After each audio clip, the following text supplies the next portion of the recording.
right by your side till 3005. Now hold up. And I like that. And I don't really give a fuck if I was just the only one who likes that. I never like to follow all around the traces zone. Oh me, oh me, oh me, oh my. No matter what you say or what you do. Na na na na na na na na. I love that song. Childish Gambino, because the internet. I'm a big fan of him as an artist. So if you were wondering why I was singing that song, oh wait, someone once told me that a true miracle is a shift in perspective. Alright, so let's get straight into this. Now, after I made my other video regarding transgenderism, I came across some more things, and I realized that I had made some notes, some points on Dr. Michelle Cretella, I believe is how you say her name, Cretella, Dr. Michelle Cretella, the talk she did on the video link that I put in the other video. And before I get to those points that I wanted to emphasize or bring out more, I recently, YouTube and its recommended videos, watch this, and a lot of times, I've gotten, at this point, I realize, gosh dang, a gnat is in here. I realize that YouTube's got my back. Yes, it does. Okay, it's got my back. So, there was this video, Trans Kids. It was this program done, I think it was ABC News perhaps. I will link that in the description with other videos that I'll be referring to as well. Oh gosh, I couldn't finish watching that video. It was so disturbing. Here's something that I would like to emphasize.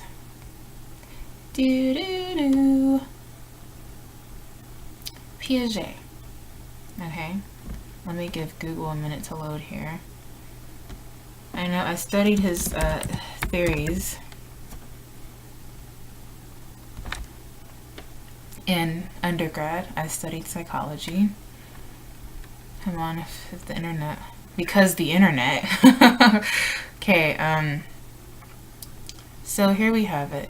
Piaget, he was a French child developmental psychologist, I do believe, and he developed four stages of neuropsychological development. So children are in their pre-operational to concrete operational stages. Okay, sensory motor is before that. So sensory motor is from birth to about 24 months old. Pre-operational starts at 2 years old and continues to 7 years old. And then concrete operational is from 7 to 11 years old. Okay, so in the pre-operational, the goal is symbolic thought, whereas operational or concrete operational, the child is the goal is operational thought. So basically, in this age group, the kids in this video were between the ages of 6 and 8 years old. That was as far as I got in watching the video. I got to the second little boy, young boy, who was 8 years old. The first boy, I believe he was 6. They're thinking, okay, they're not able to think abstractly. So a lot of times children may not understand things like sarcasm or jokes that require more abstract thought. So if you tell a child a boy can become a girl and a girl can become a boy, they'll believe you. They will. I mean, they may, kids question, right? They're very inquisitive. They tend to be. Yet, there will be a point. They won't be able to go very far in their reasoning. Why? Because their brain is not fully developed. Our brains don't fully develop until we are 25 years old. That's when the brain completes its synapsing and its neural networking and all of that good neurobiological stuff. That's when the brain completes that at age 25. So to have a child who is insisting that they are the opposite sex when they are not.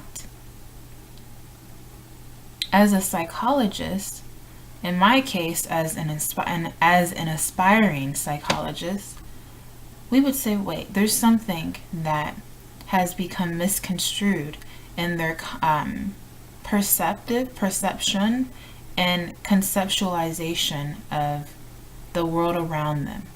So, for example, the first boy in the video, he was the couple's only biological child, and then they adopted a young girl, I believe, from China.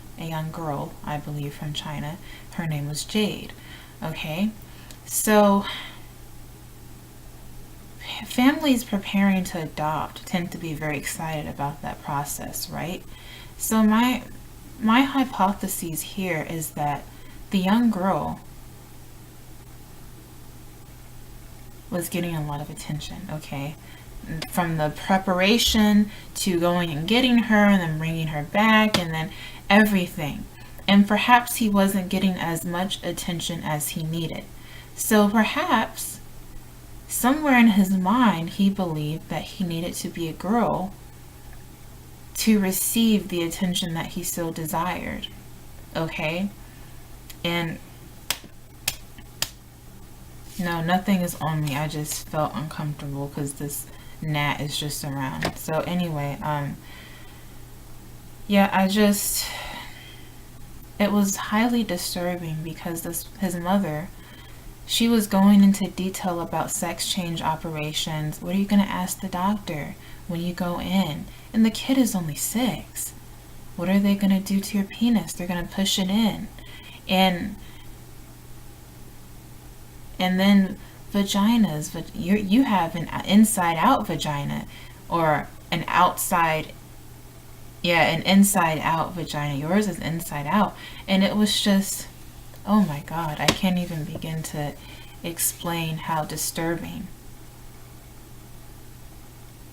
I mean, the parents who have decided to jump on the bandwagon, oh God, I wonder if they have any idea of what, as Dr. Cretella said, gaslighting one's own child, gaslighting them to combust later on. And so pretty much what happens is that the children get put on hormonal growth therapy before they hit puberty. That's the goal, so that they can prevent their body from developing as a man or as a woman and develop in an opposite type way. Well, there was this video of a young man who, once he reached adolescence, he's like, no, I don't want to be a girl. And so he stopped hormonal therapy. Well, guess what? What happens for a man or a young boy getting the hormonal therapy or treatment intervention for becoming their female counterpart, if you will? Their testes shrink and then they develop breast. Good God. So why did it take him until he was an adolescent? According to Piaget's 4 stages of development, the formal operational stage starts from adolescent and then it continues on into adulthood. And the goal is abstract concepts, okay? So he developed from very concrete thinking into abstract thinking. So now at this point, as an adolescent, he was able to say, wait a minute. He was able to have that eureka moment because now his brain has further developed. And so to not get too far into one aspect, I will continue on. It is child abuse. It absolutely is.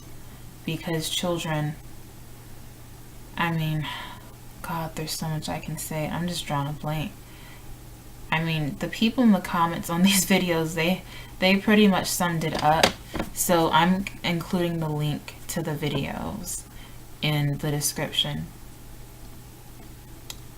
for reference. You know, it's just you can't change your biological sex. It's a lie. It's a flat out lie. And so here's the thing. A lot of people, the people who are, you know, like, oh no, you know, what's wrong with it? Kindness, you know, helping someone to feel more comfortable and live a more full life. The thing about it is that, okay, before I continue on, the thing about it is, so when people like me, for example, who say, wait, biology, it oftentimes is coined as hate speech or being transphobic. And so those who are like one love, you know, everyone all together, you know, let's be sympathetic of one another. Their intent, they say, is love. Yet in actuality, what they're doing is they're setting up those who they claim to love for detriment. They're setting them up for their detriment. The reason why I, and perhaps people who may share a similar viewpoint or the same viewpoint, are not jumping on the bandwagon and are not agreeing is because we care more. We actually care more about their well-being because we see that this is solving nothing. People who identify as trans have gender dysphoria. They are psychologically unwell. And so what this is doing is that it's taking someone's mind, someone's perception that is not all together, and it's validating it. It's validating it. So here's where things further detriment. You cannot escape your biology or your genetics. So if someone who is a man, let's say, and they believe that they are a woman, and they may be dressed as such, and they go to a medical doctor for treatment, they're going to need to know because men and women differ. Physiologically, the genetic differences translate into physical differences, which is why hormonal therapy is even needed. Yet hormonal therapy cannot change foundational structural differences, okay? It cannot. So the medical professional would need to know their true sex in order to do right by them. Provide them with the treatment that is accurate, and they won't leave with any sort of medical discrepancies. They'll get the treatment that they truly deserve regarding whatever medical condition it may be. So with the whole movement, that is becoming illegal. That could, transphobic, that could be called if the doctor insists, what's your true sex? What, because they want to make sure they provide the right treatment for them. And so ultimately, that person could complain, discrimination. Can you imagine that? Someone who is psychologically unwell, because someone is not validating their delusions, they can come back with a lawsuit of discrimination. So now what I want to get into are my notes from the video I watched with Dr. Michelle Cretella, and also from my other gathered research. Dr. Michelle Curtella said mental illness is not a civil right. It's not a civil right. It's a mental illness or a psychological disorder ultimately created by social engineering. As I stated in my other video, transgenderism is not real. Various interests, hobbies, taste, whether in fashion, how one externally expresses themselves, or just like I said, hobbies, interest have been socially engineered for specific genders, sexes, okay? When in actuality, from a social standpoint, they have nothing to do with each other. No one is trans. No one is trans because no one can change sex. The sex that you were born with, that set of genes, that DNA code, what you have, that can never be changed. And it's like that song, Everywhere I Go. Everywhere I go, there's always something to remind me of another place and time. Whether you go to a medical professional, even if you get sick, like, you know, the statistics of women are more likely to contract this or get this by a certain age, whereas a man are less likely to or more likely to. Those stats matter. I mean, there's so much I can say. So ultimately, the people who are not behind this agenda, it's a political agenda actually, are seeing all of the indicators, okay, that will, like a domino effect, result from this psychological disorder becoming the norm. This is normal thinking. This is sane thinking when it's actually insanity. It's actually insanity. And so this reminds me of Blair White. He is a YouTuber who identifies as a trans female.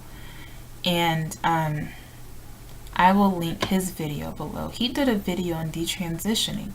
And so what I found is that when someone who identifies as trans detransitions, they're simply said to not have really been trans. That's how that kind of red flag is dismissed. Oh, they weren't really trans. And so I'm really bringing him up. I mean, his video is great material for research as well, because he looked at various other YouTubers who put on videos about or uploaded videos about why they detransition. And Blair, as I was watching him, this is something that's been bothering me with the whole trans thing, is that as a woman, it bothers me to see someone parading around, okay? Parading around in a dress with cosmetically enhanced breasts and makeup and nails, and the external is quote unquote feminine, you know, I mean, socially engineered style, feminine. And they want to be acknowledged as a woman. And perhaps man can feel the same thing about women parading around as a man and want to be identified as man. I'm not a man, so I can't speak for them. Yet as a woman, it really bothers me that someone who has not had that experience wants to be validated as having such said experience simply because now they appear to be a woman, okay?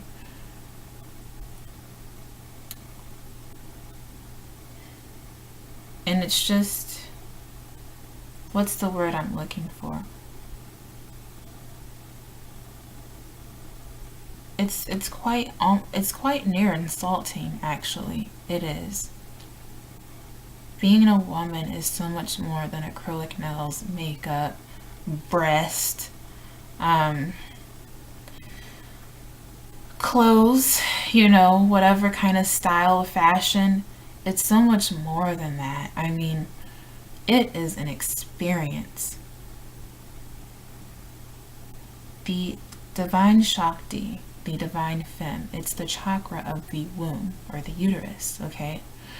And this chakra, this energy, is the journey of womanhood from conception to birth to experience and maturation, okay? Did you know that when a young woman is in her mother's womb, by time a certain set of weeks, I forget, was it 2 to 3 weeks, all of her eggs are there. All of her eggs that she can have, all of the children are already there while she's in her mother's womb. So one woman has experienced 3 generations of being in the womb, because when her mother was in the womb, her eggs were all there as well. So technically, she was there too. So grandma, mom, and daughter, granddaughter. It's a generational transferring of the divine Shakti. And so when a woman is born, there's an experience that she undergoes, and as she matures and comes into herself. And I mean, it's the same for a man, whatever that experience is like, So this brings me back to another point of Dr. Michelle Cretella. She said that we are equal in dignity. Being male or female is the ultimate diversity, and it is worthy of celebration. These very real differences, physiological, genetic, I mean, you name it, there's so many differences between men and women, do not denote or dismiss or invalidate the similarities. We are both similar and we are both different. It's both and. Okay? And that is worthy of celebration. Gender fluidity, non-binary. No. The only time can such a thing be so is if somehow nature decided to change itself. And I don't think any human has that ability.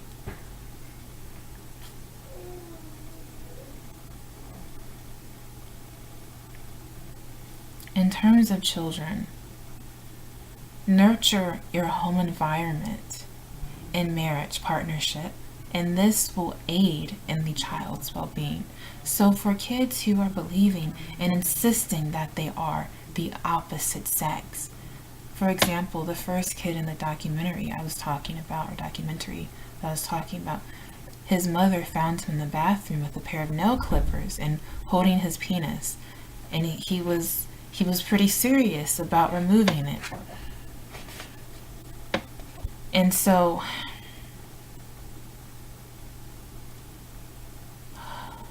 I don't necessarily fault the parent at first, because a lot of people go to medical professionals or psychological professionals, and what do they tell them? They diagnose gender dysphoria, and then they say hormone therapy, sex change, And that's no treatment at all. It's as if I do not believe that transgenderism is incurable. I believe that the phenomenon in of itself, it's so overwhelming. Like, what? That people have just, professionals have just given up on it. The cures in place are no cures at all.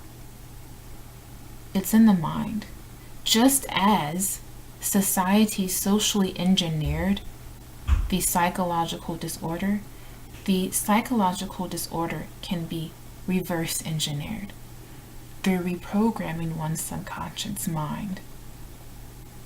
And I will include a link to start in the description as well.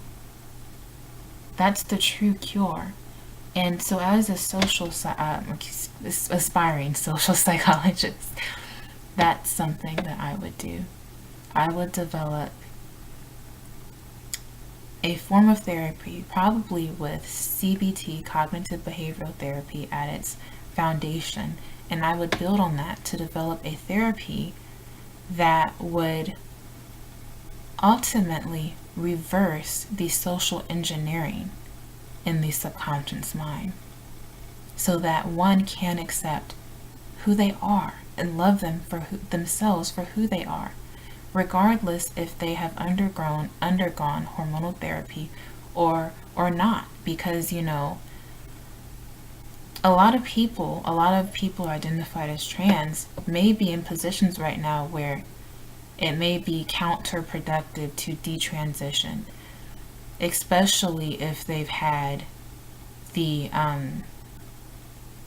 sex change operation, because then they could risk damage to their sexual organs where they're not able to orgasm or something of the like. So